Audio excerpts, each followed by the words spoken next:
ертең қолыңыздағы нерсени башыңыздан ылдый коюп туруп керек болсо өрттөнгөнгө даярбыз. Бизге азыр чоңдор келип биздин кредиттер чечип берсин. Мындан ары кредит деген жоюлсун, кредит жоюлсун, кредит жоюлсун. Насия карыз үчүн өзүнө өрт коюуга даяр аялдардын акциясы уланууда. Пригородный айыл өкмөтүнүн имаратын атайын тосмого алды. Азаттык радиосунун кабарчылары жеринен маалымдагандай 15 апрелде 10 чакты аял айыл өкмөттүн жанына чогулуп, Насия маселесин чечип берүүнү өтүнүштү жана эгер талабы аткарылбаса өзүнө өрт коюуга чейин барарын билдиришти. Алардын айрымдары имараттардын ичинде отурушат, кээ бирлери үстүнө бензин чачып, жанына от жандыруучу каражаттарды алып отурганы белгилүү болду. Өзүн Уркия деп тааныштырган аял буга чейин 3 күн өкмөт үйүнүн алдына пикет өткөрүшкөнүн, аларга эч ким көңүл бурбаганын, акцияны эне мекен уюму уюштуруп жатканын, ага республиканын бардык аймактарында насыясын төлөй албай жүргөн аялдар мүчө экенин айтып берди. Пандемия учурунда жумушсуздук күчөгөндөн ошонун айынан эл насыяларын төлөй албай кыйналып жатканын белгилеп, банктардын насыя боюнча пайызын төмөндөтүү же болбосо такыр жоюп салуу талабы коюлуп жатканын билдирди.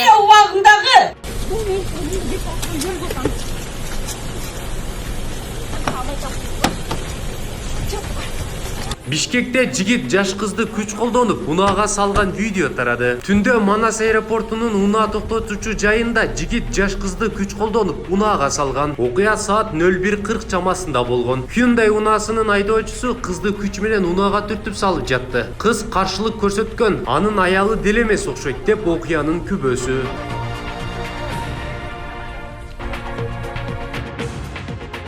Депутат жаш балдарды зордуктагандарды бычууну сунуштады. Жогорку кеңештин депутаты Дастан Бекешев жаш балдарды зордуктаган адамдарды бычууну сунуштады. Бул тууралуу депутат Жогорку кеңештин бүгүнкү жыйынында билдирди. Анын айтымында зордуктоого мыйзам менен чектөө коюш керек. Биз өткөн чыгарылышта ушундай сунушту көргөзгөнбүз. Депутаттар макул болуп колдоп берген. Бирок президент каршы болгон. Президенттин өкүлүнө кайрылат элем. Өлкө башчы да акыркы окуялардан кабардар. Жакында Кара Сууда 26 жаштагы жаран 7 жаштагы кызды зордуктаптыр. Буга байланыштуу химиялык түрдө зордукчуларды бычууну сунуштайт элем. Казакстанда аталган мыйзам 2 жылдан бери натыйжасын берип калды, дейт депутат.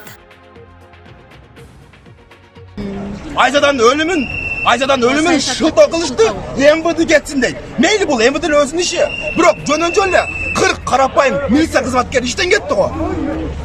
Бузукулар кетсин. Бишкектеги митинг учурунда жарандык активисттерди кубалашты. Бишкекте кайрадан ички иштер министрлигинин имаратынын жанында митинг өтүүдө. 100гө жакын адам ички иштер министри Улан Ниязбековдун кызматтан кетишин талап кылышууда. Наразычылык акциясы Айзада Канатбекованын өлтүрүлүшү жөнүндө белгилүү болгондон кийин уюштурулган. Бирок ички иштер министрлигинин башчысынын кызматтан кетишине наразы болгон болуп жатканда, экинчи топ 150гө жакын адамдар бөлүмдүн имаратына келишти. Алар Айзада Канатбекованы колдоо митингинде биз бейөкмөт уюмдарга каршыбыз, бейөкмөт уюмдардын жана бейөкмөт уюмдардын өкүлдөрү эмне кылып жаткандыгы жөнүндө бизге отчет беришсин дешти алар. Buzuklarga varın! Oğul şuğunlar, bularga örtte saludagı azdык kılap, bulardычы. Ноокаттын Төлөс айылынын тургундары цемент заводко каттаган унаалардын жолун тосуп алышты. Бүгүн 15 апрелде Ноокат районунун Төлөс айыл өкмөтүнүн тургундары Кулатов айыл өкмөтүндөгү цемент заводуна каттаган жүк ташуучу унаалардын жолун тууралуу Турмуш басылмасынын аймактык кабарчысы билдирди. Айыл өкмөт башчы Адил Эшматов эл эмнени талап кылып жатканын айтты. Бул цемент завод менен мурдагы айыл өкмөт башчы келишим түзүп, бирок ал келишим расмий катталып, меморандум түзүлгөн. Негизи келишим боюнча булар жылына цемент техника беребиз деп уадалашкан экен. Жыл сайын аз-аздан цемент берип коюп эле жүрүшөт. 2019-2020 жылдары 50-60 тонна цемент беришти. Анын баары элдин көзөмөлүндө болду. Цемент заводко кат аркылуу кайрылуу жасаган, бирок алар такыр биз менен байланышпай жатышат. Азыр эми тоскон элди таркагыла 2021 жылы дагы бир ирет кайрылуу жасайын, анан жыйынтыгын силерге айтабыз дедим. Биздин талап боюнча өздөрү өткөн 1,5 километр аралыкты асфальттап, күн сайын 2 жолду чаңытпай суу чачып, жаңы курулуп жаткан бала бакчага жардам бериши керек, деди Эшматов. Учурда жол жабык сүйлөшүүлөр жүрүп жатканын кошумчалады. Кулатов айыл өкмөтү аркылуу Южно-Кыргызстанский цемент ЖЧКсы цемент алып өтөт. Ишкана өзү Кызылкыя шаарында катталган.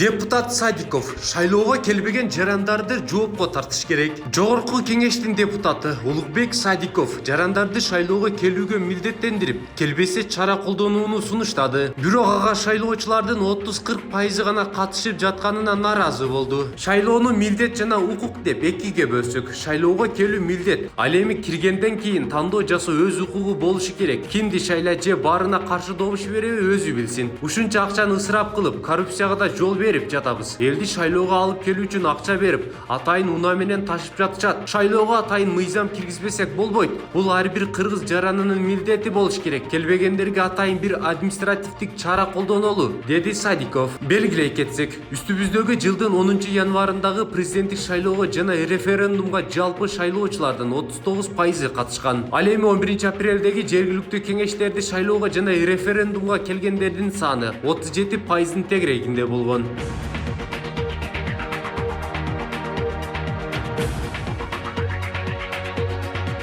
Райымбек Матраимов толугу менен акталды. Бажы кызматынын төрагасы экс орун басары Райымбек Матраимовго карата козголгон кылмыш иши токтотулуп, камакка алуу түрмөдөгү баш коргоо чарасы жокко чыгарылды. Бул тууралуу УКМКнын басма сөз кызматынан билдиришти. Райымбек Матраимов жалпы аянты 232,3 чарчы метр түзгөн, өзүнүн базар баасы 20 миллион сомдон жогору болгон батирин өз ыктыяры менен мамлекеттин кирешесине өткөрүп бергендиги көрсөтүлгөн. Райымбек Матраимов кылмыштуу кирешелерди адалдоо фактысы боюнча козголгон кылмыш ишинин алкагында кармалган жана камакка алуу түрүндө ага карата профилактикалык чара көрүлгөн. Бул сотко чейинки процессти баштоого интернетте тараган Азаттык медиа журналисттик иликтөөсүнүн материалдары, анын ичинде Матраимовдун Дубайда кымбат баалуу мүлкү болгон. Тергөө КМШ өлкөлөрүнүн, Европанын, Кытайдын, Түркиянын компетенттүү органдарына, ошондой эле Матраимовдун жана анын үй бүлө мүчөлөрүнүн ушул өлкөлөрдүн аймагында кандайдыр бир активдеринин болушу жөнүндө Дубайга тиешелүү суроолорду жөнөткөн деп айтылат маалыматта. Компетенттүү органдардын расмий документтерине ылайык Райымбек Матраимов жана анын үй бүлө мүчөлөрүнүн кыймылдуу жана кыймылсыз мүлкү жок. УКМК бул материалдарда журналисттерге келтирилген жүйөлөр тастыктала электигин белгилейт. Тергөө Райымбек Матраимов жана анын үй бүлө мүчөлөрү тарабынан Кыргызстандын аймагынан тышкары кандайдыр бир кыймылсыз мүлккө ээ болгон фактыларды тастыктаган эч кандай далилдер табылган эмес.